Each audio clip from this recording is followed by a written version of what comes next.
What is going on, world? It's your boy, Matt Benz, a.k.a. Fantasy Football God. I'm just kidding. No one actually calls me that. I'd love for that to stick. I don't ever see it sticking because I've never won a championship. There goes all the viewers just right out the door. This dude is a buster. No, I'm a regular guy out here hunting for a ring, trying to put together a draft where I can win. I always either get fleeced by Mike Reeves, mostly.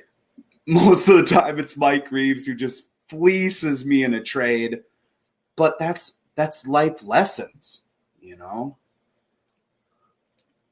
I'm a walking, talking miracle. Made it through a lot of tough things in my life, right? Makes sense. One of the toughest things I've ever made it through is losing in fantasy football. If I ever have a son, before even playing flag football, he's going to be in fantasy football, and he's going to lose, and it's going to hurt. And not only are you going to get that pain and anguish out the door, you're going to teach him sportsmanship, get that out the door. But you're also going to give him that first initial shattering of the heart. That's what I should write a parenting book. I don't even have kids, people. I should write a book, not have kids yet. Thank God. All right. So a great show is about to happen here today. Once again, this is Matt Benz. You can like me and follow me all over social media, but mostly on Twitter because that's where it's at. And it is at Twist Benz. But also go ahead and check out the Twist Empire. Check that out, www.twistsportstalk.com. You can also like us on Facebook, Instagram, Twitter as well. But this is Benzi's Bit, and you are probably listening to me either live on Twist, you're listening to it live on RTF Sports Network, which hosts a bunch of amazing shows because I'm on it. Mike Reeves, who is one of the co-hosts of Twist, he was on Mike and Mike Man Hour last night. I hear it was great. Haven't watched it yet. I go to bed at a reasonable time because I'm a productive member of society. All right, so I'm going to get into some breakdowns today. Not myself mentally, no, actual breakdowns. The first thing is going to be about fantasy football and bust candidates. So this week it is not a top 10. It is just some guys that I feel you should watch out for. So I'm going to start that off, and I'm going to start it off with a whopper. Green Bay Greg, I hope you're watching. My first bust candidate is going to be who Green Bay Greg thinks is the best quarterback to ever play the game, and that is going to be Aaron Rodgers. Now, let's get this through all the listeners' and viewers' heads. This is not a bust necessarily that your team is not going to win a game this season. This is a bust candidate for fantasy football. So Aaron Rodgers, yes, he can put up monster games at a moment's notice. But when?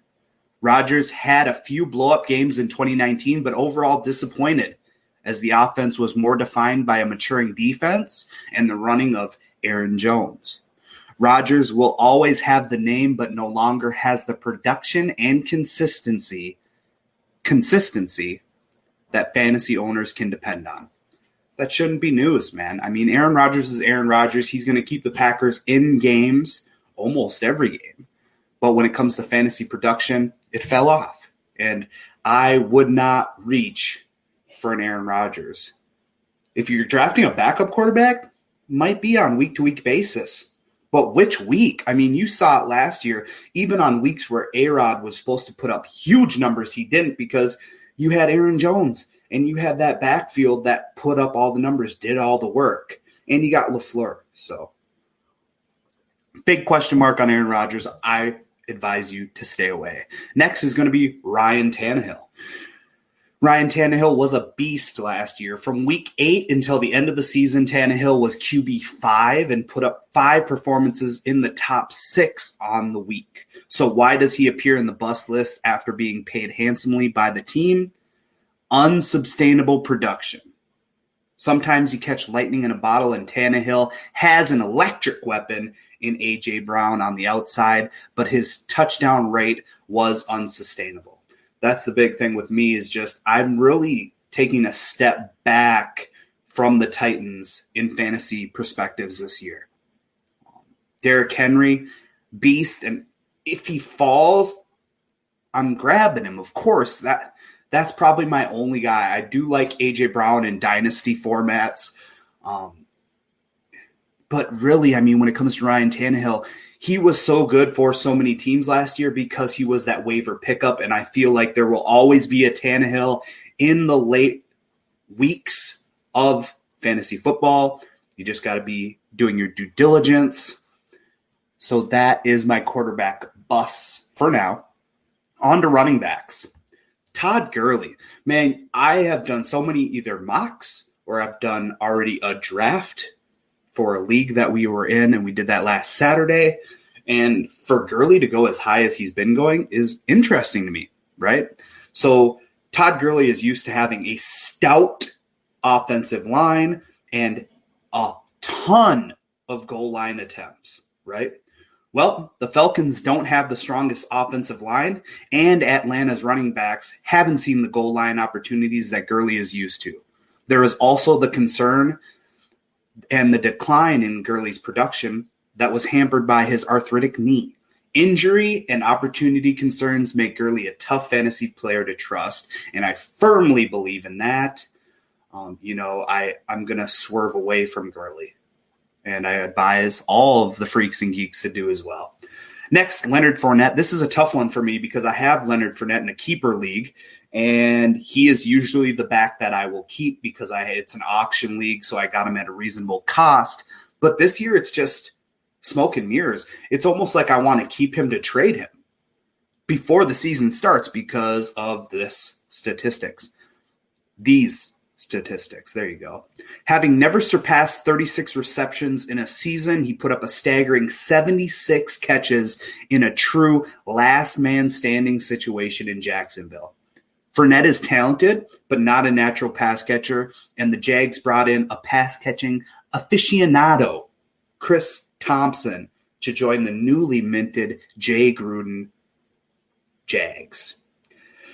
Fournette trade rumors abound, and even if he's not moved, this will be his final season in Jacksonville. I strongly suggest to pull away. I feel like last year was an aberration. I did have him on my team. That's the only reason why I got the few W's that I did in that auction league, which is a super tough league, and that breaks my heart every year. But that's all right. New year, new me. So get excited. Leonard Fournette, you are not getting kept by me this year. If any of you other guys have your eye on him, just, prove me wrong. Let's get into a wide receiver that I feel is a huge bust candidate, and I have a bunch of stats to break that down. Durf, who is with On and Off the Field, and Dylan on RTF Sports Network, loves the Buffalo Bills. Well, get excited. You have my number one wide receiver bust for his current ADP, and that is Stephon Diggs. Hands down, Diggs is probably one of the, if not the best route runner in the NFL. He's a great wide receiver. But let's get it through all the Buffalo fans' heads. Josh Allen is not Kirk Cousins when it comes to accuracy. When it comes to accuracy, he's not Kirk Cousins. Kirk Cousins' deep adjusted completion percentage last year was 47.8%, while Josh Allen was down at 28.4%. 62% of Diggs' deep passes were catchable. 39% of John Brown's were. And obviously John Brown was Josh Allen's deep threat last season. Diggs has always been hot or cold for fantasy, and adding in Josh Allen's inaccuracy isn't going to help that. That's the issue. Now, we're not saying that Josh Allen is trash, and he can't be developed into a solid quarterback. But I have a really big gut feeling that for Josh Allen to develop into that throwing, he's got a gun, but he's inaccurate, right? Can throw the ball as far as Uncle Rico, but he's inaccurate, okay? So I have a feeling it's really going to take a significant injury while he is rushing the ball for him to humble himself, settle down into the pocket, and work on that aspect of his game, okay? So Steph Diggs, huge question mark this season, going way too high. Next, Austin Hooper. Tight end, was a monster last year, was almost tight end number 1 for most of the fantasy season. But he's now at the Browns. The Browns have Odell, Jarvis Landry, and will run 2 tight end sets often under the new head coach, Kevin Stefanski, who was the offensive coordinator for my Minnesota Vikings last season.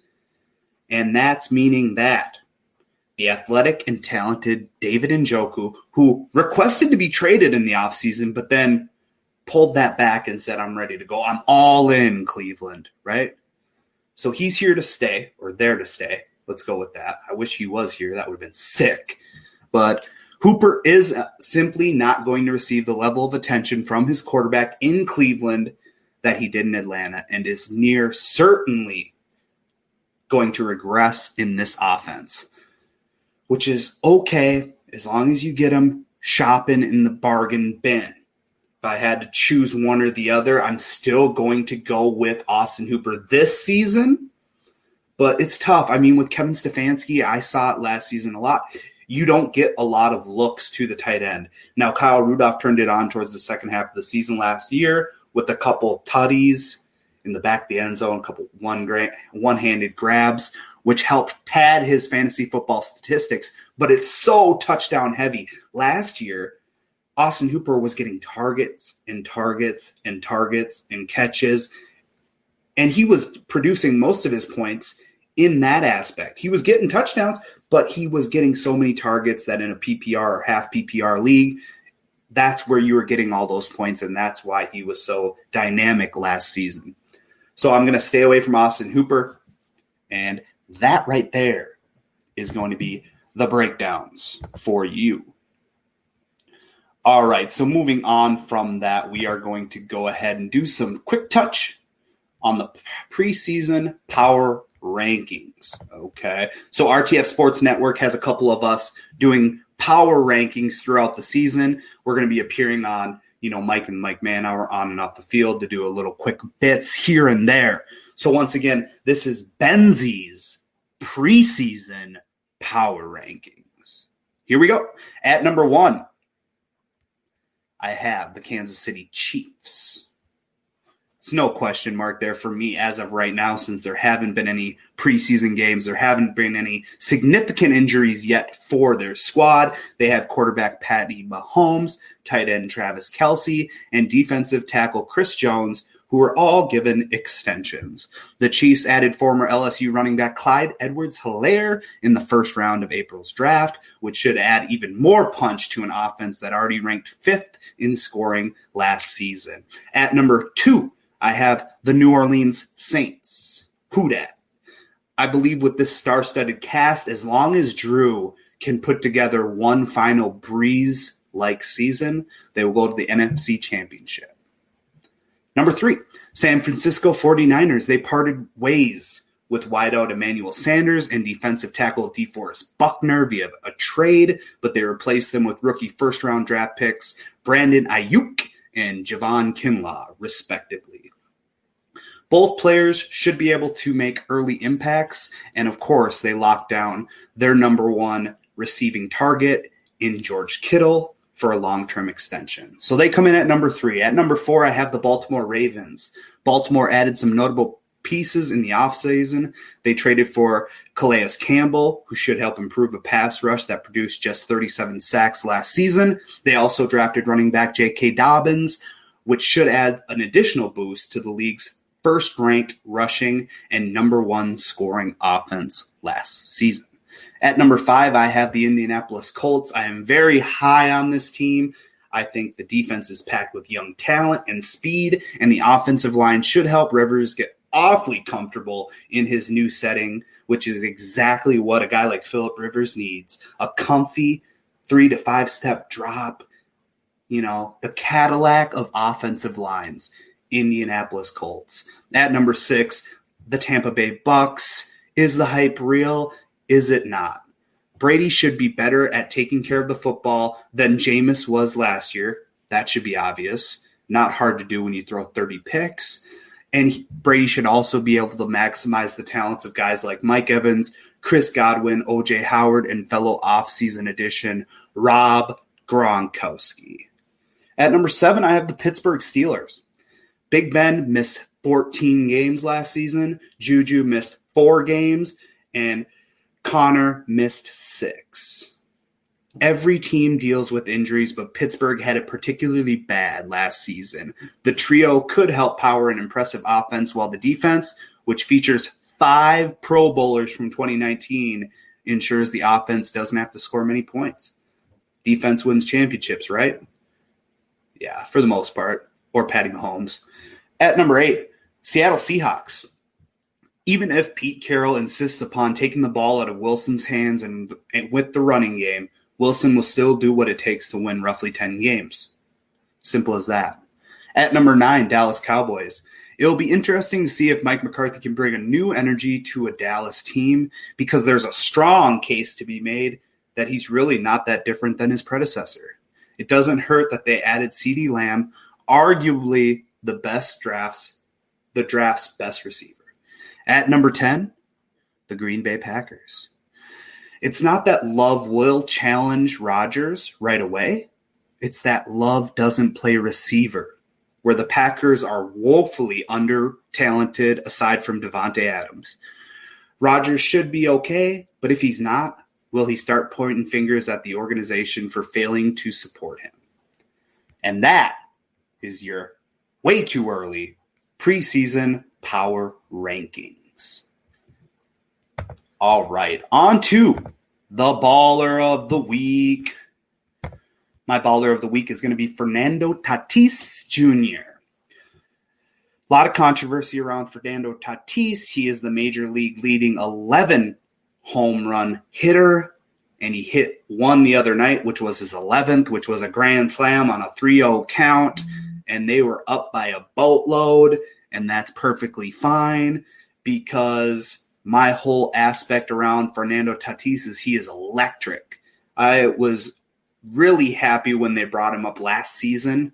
I loved what I saw out of him, how fast he is, how hard he can hit the ball. Defensively, he's a 5-tool athlete. And for there to be controversy over a guy hitting a grand slam on a 3-0 count because you grooved one, I'm sorry for you guys who believe that these unwritten rules, which are going to be detrimental to the game if they ever held any weight, which really you can kind of see the guys that are naturalists and like believe that this was actually a thing are irrelevant, because this is what baseball needs. Dingers.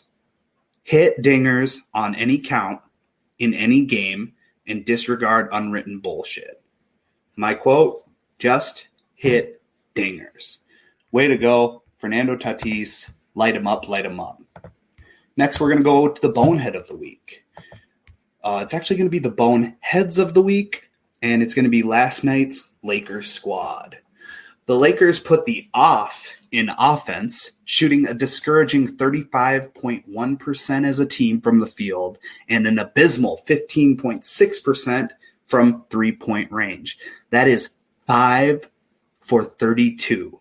It was the second lowest three-point percentage by a team with at least 30 three-point attempts in a playoff game in NBA history. Ouch. They took game one loss. It's interesting, man. You look at this NBA and they're probably shitting their pants because you got the Lakers who are one game behind, which is no big deal. And you got the Bucks who lost game one, which is no big deal, right? For the NBA it is. Because you lose Giannis, you lose LeBron, your ratings lose, period. So that right there is my boneheads of the week. Transitioning into some quick buzz here. The buzz is just some news from around the league. Cowboys released Gerald McCoy via injury waiver in veterans DL contract. McCoy will be allowed to keep his $3 million signing bonus, but his $2.5 million base salary comes off the books, as does the $750,000 in roster bonuses. He was also scheduled to make $5 million in 2021 and another $5.25 million in 2022. But everybody around the Cowboys feel that he will re-sign a new contract whenever he does get healthy and will rehab with the Cowboys in their facilities. Last night, almost a no-no for Kenta Maeda.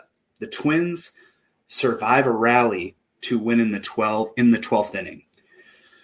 So Taylor Rogers, the Twins closer, blew the save in the 9th inning after Kenta Maeda held the Brewers hitless for 8 innings, but the Twins wound up beating the Brewers 4-3 in 12 innings on a walk-off grounder by Jorge Polanco and scored Byron Buxton. The night started well as Kenta Maeda's brilliance carried the Twins with masterful command that led to the right-hander striking out 12, including a franchise record 8 in a row at one point. He retired 22 consecutive Brewers at one point and took a no-no into the 9th inning before Eric Sogard bloop single just over the glove of Jorge Polanco ended the no-hit bid. That's exactly what the Twins need, man. You need consistent pitching. Kenta has given us that. And right now, so far, the trade that we gave away Broussard Gratterall, the gas-throwing 100-plus relief pitcher, and we got Kenta, who's been consistent, and that's exactly what we need, especially in an injury-plagued Twins pitching rotation. Next, Celtics Gordon Hayward out 4 weeks with an ankle sprain. Hayward was diagnosed with a grade 3 right ankle sprain on Tuesday and expected to miss 4 weeks. The forward, who averaged 17.5 points, 6.7 rebounds, and 4.1 assists for the season, suffered the injury in Monday's 109-101 victory over the 76ers. Bears Matt Nagy says he will need more time to evaluate if Mitchell Trubisky has become a better player. Holy cow, you need more time to reevaluate that? He says, we don't have enough right now. I wish I could tell you we had enough, but there's just not enough with where we're at. We need to see more. I can't give you a fair statement or opinion with that. I can tell you right now, he is your franchise. Keep him in there. Just keep trusting Trubisky. Please, as a Vikings fan, please have faith in Trubisky. Even though we have trouble beating him, just please stay with Trubisky. Alabama coach Nick Saban thinks opt-outs would turn spring football into JV. I think one of the real consequences of this is if you're a junior or a senior and you have an NFL grade, are you going to play in the spring? Or is that going to become a sort of JV season with a lot of these juniors and seniors opting out? Very interesting take. I believe it would be like a junior varsity season. You're going to have a lot of people having to step up, but good for them. That's how you're going to see these dogs, man. You're going to see these guys rise. We had the Birdman on Twist this last weekend, and it is good. It's good for those guys. It sucks for us, but football is football, and I still think that they will still be able to play at a high level, and you'll see some bust-out stars that will get a chance to get a shot at the next level that maybe they wouldn't have gotten. The Crimson Tide opens its home schedule against Texas A&M on October 3rd. SEC conference teams are scheduled to play only 10 games starting on September 26th. So that's all I've got for you this week. Once again, I appreciate you all stopping in and watching, listening on either Twist on Facebook, RTF Sports Network. Just check it out, man. We're always here. We're putting in that grind, and we appreciate you all. God bless.